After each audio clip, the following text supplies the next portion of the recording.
Shalom. Firman Tuhan di Matius 6 ayat 33 berkata, "Tetapi carilah dahulu kerajaan Allah dan kebenarannya, maka semuanya itu akan ditambahkan kepadamu." Dari ayat ini dibuat satu lagu ya sederhana. Dari ayat ini saja kata-katanya ya, yaitu cari dahulu kerajaan Allah dan kebenarannya, semuanya akan ditambahkan kepadamu.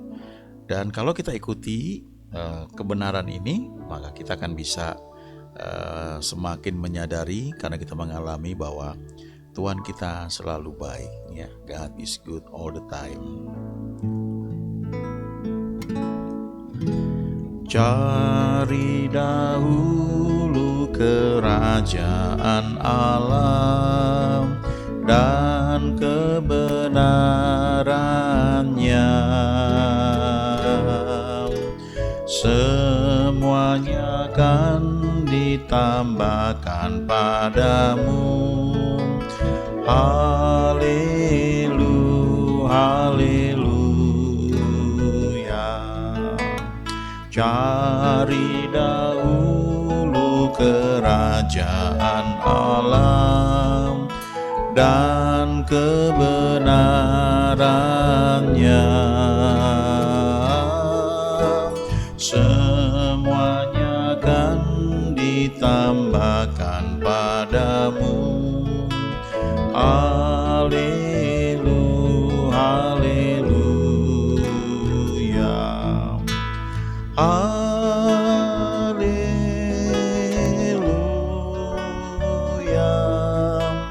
haleluya, haleluya,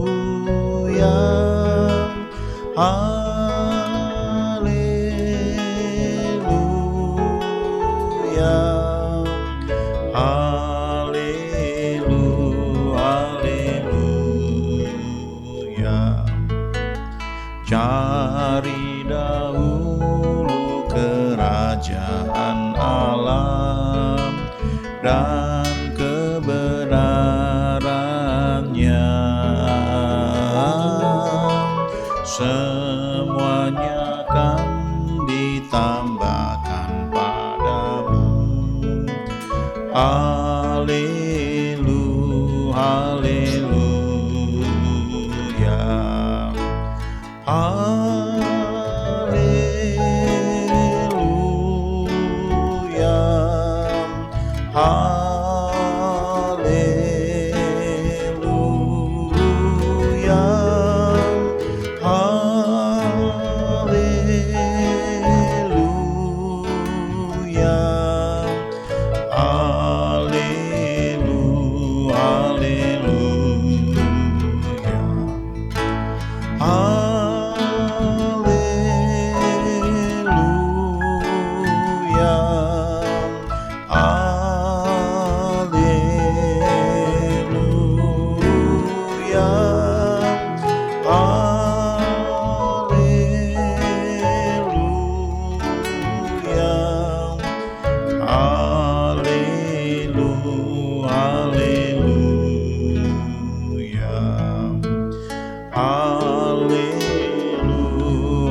haleluya,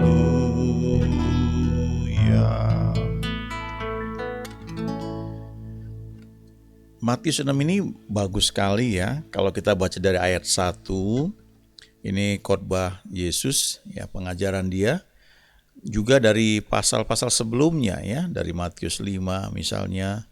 Saya ingat ketika dulu SD, karena sekolah Kristen, maka setiap Natal itu dari SD kelas 1 ada ayat-ayat hafalan yang perlu dibacakan ya, dihafal. Kemudian di waktu acara ya Natal, maka beberapa murid yang sudah dipilih itu akan di depan panggung lalu mengucapkan ayat yang dihafalnya ya. Saya dapat sampai sekarang saya nggak lupa itu ya, Matius 5 ya ayat 6. Kemudian kalau kita baca lebih lanjut ya, itu banyak sekali ya tentang perkataan Tuhan Yesus, berbahagialah orang yang lemah lembut, berbahagia orang yang haus dan lapar akan kebenaran, dan seterusnya. Nah, di Matius 6 ini Tuhan Yesus mengajarkan beberapa hal, tapi saya cuma tak cantumkan di sini, ada 4 ayat saja ya. Kalau kita mau baca lebih detail, kita perlu baca ayat-ayat lainnya. Tapi setidaknya ini 4 ayat ini mewakili apa yang perlu kita camkan, kita renungkan, tidak hanya di hari ini, tapi juga di sepanjang tahun ini ya, bahkan di sepanjang hidup kita. Saya bacakan ayat 27-nya dulu ya. Siapakah di antara kamu yang karena kekhawatirannya dapat menambahkan sehasta saja pada jalan hidupnya? Dalam kehidupan kita ini mungkin kita menghadapi situasi yang membuat kita khawatir. Misalnya mengenai pekerjaan ya. Ada orang yang khawatir karena statusnya pegawai kontrak. Jadi kalau kontrak sudah habis, dia nggak yakin bisa diperpanjang atau tidak ya. Ada juga orang yang dia pegawai tetap, tapi dia khawatir karena kelihatannya jenjang karir di perusahaan tempat dia bekerja itu nggak gitu bagus. Setidaknya buat dia. Ya, jadi dia khawatir kelihatannya penghasilan dia nggak bisa naik cukup cepat ya, atau cukup tinggi, sehingga kebutuhan dia mungkin kelihatannya sulit dipenuhi dari penghasilan tempat dia bekerja ya. Atau juga ada yang khawatir karena belum punya pekerjaan, atau khawatir karena situasi yang dihadapi saat ini ya, masa pandemi yang nampaknya sudah akan selesai, tapi kemudian mulai muncul berbagai berita lagi yang membuat kita memang harus tetap waspada. Nah, waspada dengan khawatir tentu beda ya. Waspada itu kita mempersiapkan diri dengan baik, tapi kalau khawatir itu kerjanya di pikiran ya. Sesuatu yang kita takutkan yang belum tentu itu terjadi. Dalam bahasa Inggris, khawatir atau takut itu adalah fear ya. F-E-A-R ya. Dan ada yang mengartikan fear itu F-E-A-R sebagai satu singkatan. Ya, singkatan dari false evidence ya, evidence appearing real ya. Jadi artinya suatu bukti atau sesuatu yang palsu yang sebenarnya nggak ada, tapi nampaknya seperti nyata. Nah, itu khawatir. Itu bekerja di pikiran.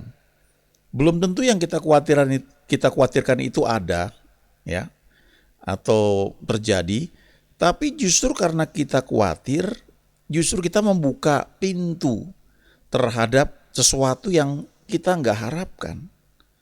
Ya, bisa penyakit, bisa situasi yang macam-macam ya. Kalau kita baca Ayub di Perjanjian Lama, Ayub itu orang yang saleh, jujur, takut akan Tuhan, dan kaya, diberkati, luar biasa, punya anak laki-laki, anak-anak perempuan, ganteng, cantik, dan rasanya ideal sekali. Ya, tapi ternyata Ayub itu hidup dalam kekhawatiran. Dan kekhawatirannya itu membuat celah dalam hidupnya, sehingga iblis itu punya alasan untuk nyerang dia. Ya, Ayub 3 ayat 25 berkata, yang kutakutkan itu yang menimpa aku. Ya, yang kutakutkan, yang kukhawatirkan itu datang menimpa aku. Itu celah dalam kehidupan Ayub yang seharusnya nggak terjadi ya. Kalau dia nggak khawatir, saya percaya dia nggak ngalami seperti yang tercatat di Alkitab. Nah, Yesus berkata, khawatir itu nggak berfungsi ya. Karena kalau kita khawatir, itu tidak membuat kita menjadi lebih baik. Kita nggak bisa nambahkan sesuatu pada jalan hidup kita karena khawatir kita itu. Ya, nggak bisa. Sebaliknya, kekhawatiran itu kalau secara psikologis itu membuat kita malah jadi tidak efektif. kita jadi was-was, dan kita tidak bisa melakukan tugas atau pekerjaan kita dengan baik. Lalu kalau kita baca di ayat 32 sampai 34, dikatakan di situ bahwa semua itu dicari bangsa-bangsa yang tidak mengenal Allah. Nah, kalau kita baca ayat-ayat sebelumnya, itu Tuhan berkata, mengapa kamu khawatir akan hari esok? Ya, mengapa kamu takut untuk besok kita makan apa? Kita akan pakai pakaian apa? Ya, aduh ini tahun depan ini gimana ya? Bulan depan ini bagaimana? Ya, itu sifatnya di pikiran. Ya. Lalu Tuhan bilang di ayat 32, semua itu dicari bangsa-bangsa yang tidak mengenal Allah. Akan tetapi Bapamu yang di surga tahu bahwa kamu memerlukan semuanya itu. Lalu ayat 33 ini yang terkenal, yang dibuat jadi lagu ya. Tetapi carilah dahulu kerajaan Allah dan kebenarannya. Maka semuanya itu, semua yang dicari oleh bangsa-bangsa yang tidak mengenal Allah, semua itu akan ditambahkan kepadamu. Ini janji Tuhan ya. Kalau kita mencari dahulu kerajaan Allah dan kebenarannya, maka semua yang dicari oleh orang yang tidak mengenal Allah itu akan ditambahkan kepada kita. Baru dia katakan lebih lanjut di ayat 34, sebab itu janganlah kamu khawatir akan hari besok, karena hari besok mempunyai kesusahannya sendiri. Kesusahan sehari cukuplah untuk sehari. Jadi kadang-kadang ya kita itu menghadapi situasi dan cara menghadapinya adalah day by day. Ya, jangan terlalu khawatir untuk sesuatu yang masih seminggu, 2 minggu, atau sebulan di depan. Tapi percayakan pada Tuhan, tentu kita lakukan bagian kita. Tapi kadang-kadang kalau ada sesuatu yang nampaknya belum bisa diselesaikan, percayalah setidaknya untuk hari ini dulu. Kita lihat apa yang bisa diselesaikan, lalu untuk besok percayakan pada Tuhan. Tentu kita menyiapkan apa yang perlu kita siapkan. Tapi kalau rasanya nggak ada lagi yang bisa dikerjakan, ya sudah. Berarti bagian kita adalah tenang, percaya pada Tuhan. Lalu dikatakan di sini, hari besok mempunyai kesusahannya sendiri. Kesusahan sehari cukuplah untuk sehari. Jadi ini artinya day by day, hari demi hari. Itu sebabnya juga dikatakan di Matius 4 ayat 4, manusia hidup bukan dari roti saja, tapi dari setiap firman yang keluar dari mulut Allah. Nah, manusia itu kan roh, jiwa, tubuh. Jadi makanan jasmani, roti dan sebagainya itu untuk tubuh kita. Tapi kita perlu firman Tuhan untuk makanan rohani kita. Jadi kalau dibilang manusia hidup bukan dari roti saja, tetapi dari setiap firman yang keluar dari mulut Allah, itu artinya kalau kita makan roti atau nasi atau daging setiap hari, maka seharusnya kita juga menikmati firman Tuhan setiap hari. Ya, jadi day by day, kita nggak bisa bilang saya makan buat seminggu, habis makan terus 6 hari nggak makan nggak minum, ya nggak bisa begitu. Day by day, ya makanan untuk hari ini cukup untuk hari ini. Itu juga gambaran mana. Ketika orang Israel keluar dari Mesir, maka mereka mengalami 40 tahun tidak bisa menanam, bercocok tanam karena mereka tinggal di padang gurun. Mereka cuma mengikuti tuntunan Tuhan lewat tiang api dan tiang awan. Mereka perlu makan setiap hari, tapi caranya adalah Tuhan menurunkan mana, dikatakan itu roti dari langit ya, roti surga turun. Nah, orang Israel hanya boleh mengambil mana tersebut untuk hari itu saja, nggak boleh disimpan. Ya, kalau disimpan itu jadi berulat, berbau. Jadi ambil secukupnya untuk kebutuhan keluarga. Kalau keluarganya besar ya ngambilnya banyak. Kalau keluarganya sedikit ya ngambil secukupnya aja. Ya, pada prinsipnya nggak perlu disimpan ya. Karena besok ada lagi. Nah, ini pelajaran untuk percaya sebenarnya, bahwa cukup untuk hari ini, nikmati itu, nah besok akan ada lagi, turun lagi mana, dan kamu perlu ambil lagi. Dan saya percaya itu sebenarnya satu training dari Tuhan buat orang Israel untuk belajar percaya bergantung kepada Tuhan. Karena sebelumnya mereka tinggal di Mesir, mereka jadi budak, mereka sudah ada jadwalnya harus kerja dan kadang-kadang dipecut ya, dipakai cambuk dan sebagainya, tapi mereka hanya digaji pas-pasan ya, atau kalaupun nggak digaji mungkin cuma disediakan untuk makan saja. Nah, itu sekian lama ya mereka alami di Mesir. Nah, waktu mereka keluar dari Mesir di padang gurun selama 40 tahun, mereka harus belajar percaya bahwa besok pagi akan ada lagi mana turun ya untuk mereka nikmati, dan cukup untuk hari itu saja. Ini sebenarnya satu gambaran juga ya, kalau kita di rumah kadang-kadang mungkin kita dapat banyak berkat ya, kiriman makanan, coba belajar dipilah-pilah ya. Jangan sampai makanan itu numpuk terus akhirnya nggak termakan dan akhirnya harus dibuang ya. Sayang sekali ya, banyak orang yang untuk makan pun susah. Kalau kita dapat kiriman berkat makanan, minuman, coba diatur begitu rupa supaya kalau itu kelihatannya berlimpah, cepat salurkan kepada orang lain. Ya, mungkin kepada security di tempat kita tinggal. Ya, nggak ada salahnya dan bagus sekali kalau mereka bisa menikmati mungkin kue yang kita terima dari orang lain saking banyaknya, terus kita nggak sempat makan lagi, segera salurkan, jangan sampai itu menjadi expire ya di lemari es atau di lemari tempat kita menyimpan makanan. Belajar percaya bahwa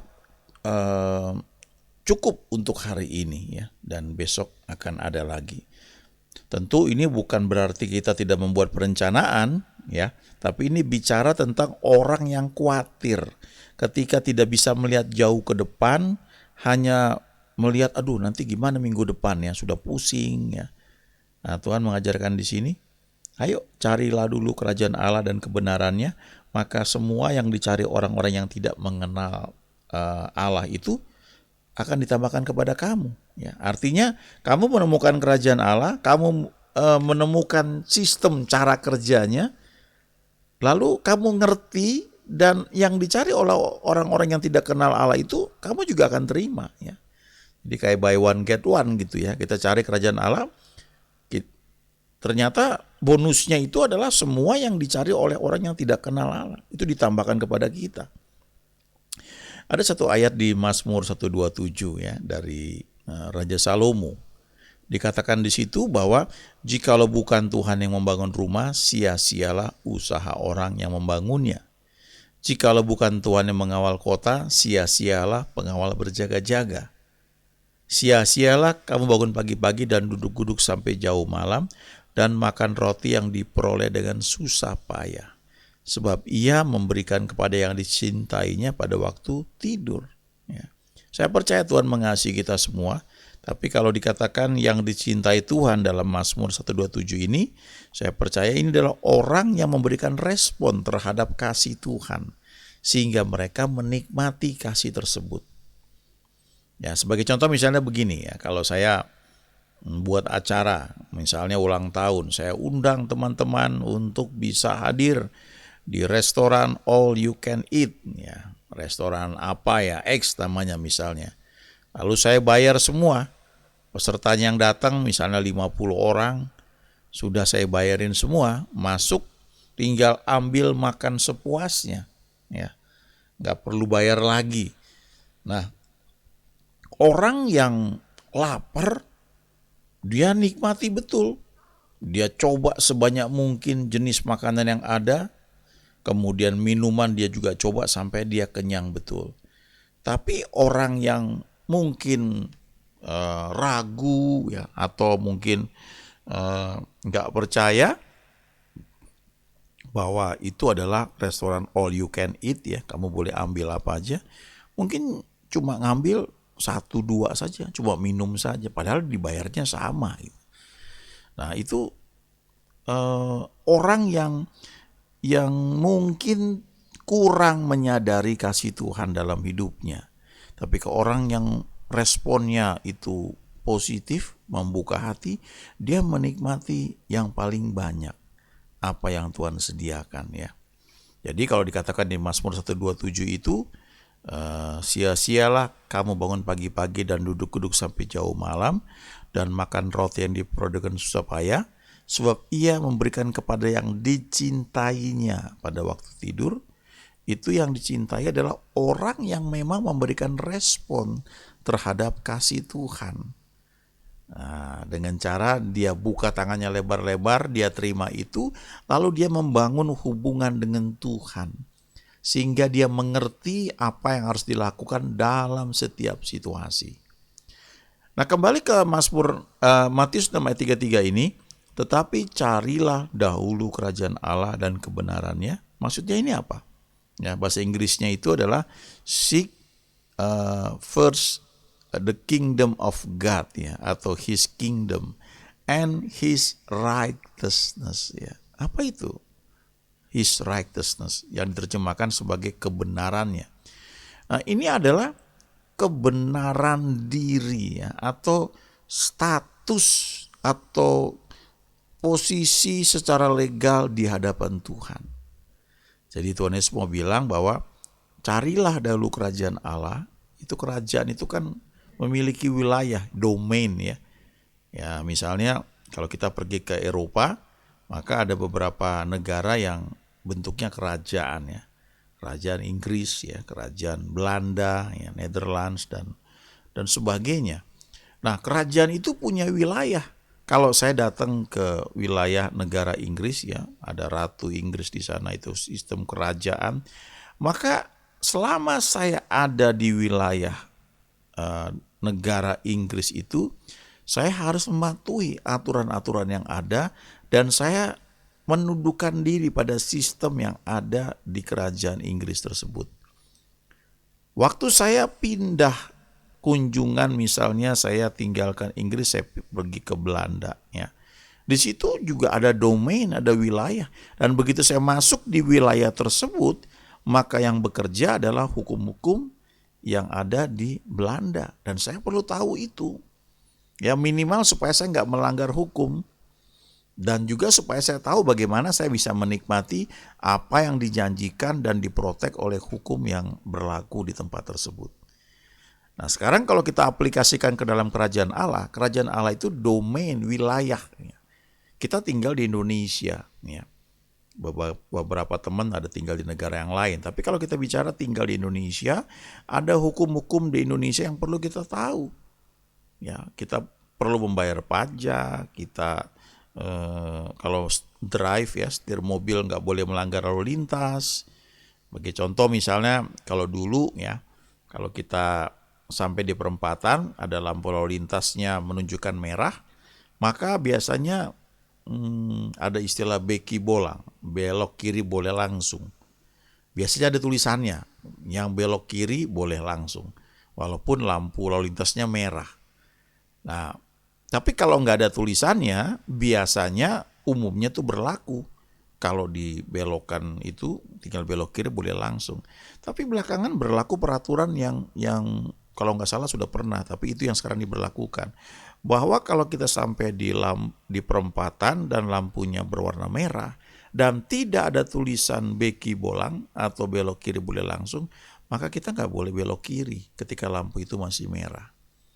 Kalau kita belok kiri dan kebetulan ada polisi, maka kita akan ditangkap, ditilang, ya, ada bukti pelanggaran. Jadi artinya kita perlu tahu aturan-aturan seperti itu. Ya, nggak berarti harus sekolah sarjana hukum secara khusus, tapi hal praktis kita perlu tahu, ya, sehingga kita tidak melanggar aturan yang ada. Nah, di sisi lain kita tinggal di Indonesia, ada hukum-hukum yang mengatur tempat kita ini hidup bernegara, tapi sebagai orang yang kenal Tuhan Yesus, kita ini disebut warga kerajaan Allah. Ada sistemnya, ada cara kerjanya, ada hukum-hukum kerajaan Allah itu yang perlu kita tahu. ya, dan kita pelajari cara kerjanya seperti apa, sehingga kita bisa menikmati. Walaupun kita tinggal di Indonesia, ya, ada berbagai macam aturan, kita bisa penuhi dengan sukacita. Di sisi lain, kita perlu sadar bahwa kita ini termasuk dalam wilayah atau domain dari kerajaan Allah. Ya, karena kita ini orang yang sudah terima Tuhan Yesus, dan mau nggak mau kita perlu tahu bagaimana sistem kerajaan Allah itu bekerja. Carilah dahulu kerajaan Allah, ya, wilayah domainnya itu dan kebenarannya. Cara bagaimana kita memposisikan diri kita itu menjadi benar di hadapan Tuhan. Yang pertama-tama karena terima Tuhan Yesus, kita menjadi anak-anak Allah. Tapi yang kedua juga artinya kita tahu kita harus bertindak seperti apa, harus bagaimana supaya apa yang memang Tuhan janjikan itu bisa terrealisasi dalam kehidupan kita. Sehingga pada akhirnya dikatakan di sini, semua yang dicari dengan susah payah oleh orang-orang yang tidak mengenal Allah itu akan ditambahkan kepada kita. Beberapa tahun yang lalu saya kenal satu orang, ya, suami istri sebenarnya. Saya hadir di situ kebaktian, ya, karena kebaktian itu sangat memberkati, luar biasa. Dan karena sangat memberkati, banyak orang yang selalu ingin membeli rekamannya. Ya, dulu dalam bentuk kaset, kemudian dalam bentuk CD. Jadi ketika nggak datang ibadah yang mungkin bulan lalu atau bulan sebelumnya lagi, dia bisa cari, kemudian dia bisa beli, dan dia bisa putar di jalannya. Nah, ini orang yang saya kenal ini, suami istri, mereka menyediakan hal itu. Ya, mereka tidak memproduksinya, mereka cuma menerima sebagai salah seorang yang menyalurkan audio rekaman khotbah yang diperlukan. Ya. Nah, mereka sediakan dengan sungguh-sungguh dan mereka bisa diberkati luar biasa hanya dari usaha seperti itu, ya. Jadi mereka berada di wilayah domain kerajaan Allah, lalu mereka tahu, wah, ini ada kebutuhan, lalu mereka sediakan, mereka bekerja sama dengan pihak yang memproduksi kaset atau CD tersebut, lalu mereka menjadi penyalur dan mereka menikmati, ya, berkat Tuhan yang tersedia bagi mereka. Contoh lain lagi, misalnya begini, dulu ya saya nggak tahu banyak hal, jadi ketika punya kebutuhan kadang-kadang mungkin berdoa, ya, minta Tuhan dan sebagainya. Tapi belakangan saya belajar sistem kerajaan Allah itu ada cara kerjanya. Nah, salah satu fungsi perlunya kita belajar itu adalah kita tahu sistem itu, lalu kita memenuhi aturannya supaya kita bisa menikmati apa yang dijanjikan. Ya, sebagai contoh begini, ya, saya mungkin pernah bilang bahwa peribahasa yang berlaku umumnya bagi banyak orang adalah rajin pangkal pandai, hemat pangkal kaya, ya. Kita rajin belajar, maka kita akan menjadi lebih pandai daripada orang lain yang belajarnya ogah-ogahan. Lalu kalau kita berhemat, maka kita bisa hidup punya tabungan yang semakin banyak. Jadi secara materi kita bisa dikatakan berlimpah atau kaya karena kita berhemat. Tapi ada orang yang saking hematnya, uangnya mungkin banyak, tapi dia nggak nikmati. Kalau dia mau makan di restoran, dia pilih yang paling murah, ya, karena dia pengen hemat betul supaya uangnya semakin banyak di bank. Nah, menurut saya itu bukan kaya, ya. Itu buat apa ya punya banyak uang di bank tapi nggak bisa dinikmati. Ya, apalagi kalau setelah capek-capek ngumpulin uang terus sakit, akhirnya uangnya habis untuk biaya berobat. Ya, menurut saya harusnya ya tidak seperti itu, ya. Nah, di Amsal ada dikatakan begini, ada yang menyebar harta tetapi bertambah kaya. Ada yang menghemat secara luar biasa namun selalu berkekurangan. Jadi ini nampaknya beda sekali dengan yang dikatakan tadi, hemat pangkal kaya, ya. Karena katanya ada orang yang menyebar harta, artinya memberi, menabur ke banyak orang, tapi makin diberkati. Nah, itu salah satu hukum cara kerja kerajaan Allah yang perlu kita tahu. Lukas 6 ayat 38, give and it shall be given. Berilah maka kamu akan diberi, ya. Jadi kalau ketika kita mengalami kebutuhan, ya, kita mengalami kekurangan uang misalnya, tentu nggak salah kita berdoa, ya, kita cari apa yang mesti dilakukan. Tapi Tuhan bilang sini, pertama-tama cari dulu kerajaan Allah dan sistem atau cara kerjanya, ya. Lalu tempatkan dirimu mengikuti sistem itu sehingga kamu secara legal sah, kamu berada dalam posisi untuk menerima apa yang Tuhan janjikan. Ya, kalau kita hubungkan dengan pemberian, misalnya adalah begini. Saya ingat seorang hamba Tuhan, ya. Dia waktu itu dia setia mengembalikan persepuluhan. Ada ayat di kitab Maleakhi yang mengatakan bahwa kita perlu mengembalikan persepuluhan, ya. Even di perjanjian baru itu bagian dari tindakan iman, ya. Tentu kita beri tidak hanya 1/10 tapi lebih dari itu, dan itu dilakukan karena cinta kasih kepada Tuhan. Nah, hamba Tuhannya lakukan dengan baik, ya. Lalu ketika dia punya kebutuhan dan dia berdoa dengan simpel sekali. Dia bilang, Tuhan, saya sudah lakukan bagian saya, sekarang silakan berkati saya. Saya nggak lupa itu waktu dia katakan seperti itu. Artinya gini, dia memposisikan diri dia pada tempat yang tepat untuk menerima janji Tuhan. Tapi sebelum itu dia tahu dulu bahwa dia harus menabur. Dia perlu mengembalikan persepuluhan, misalnya kayak begitu, ya.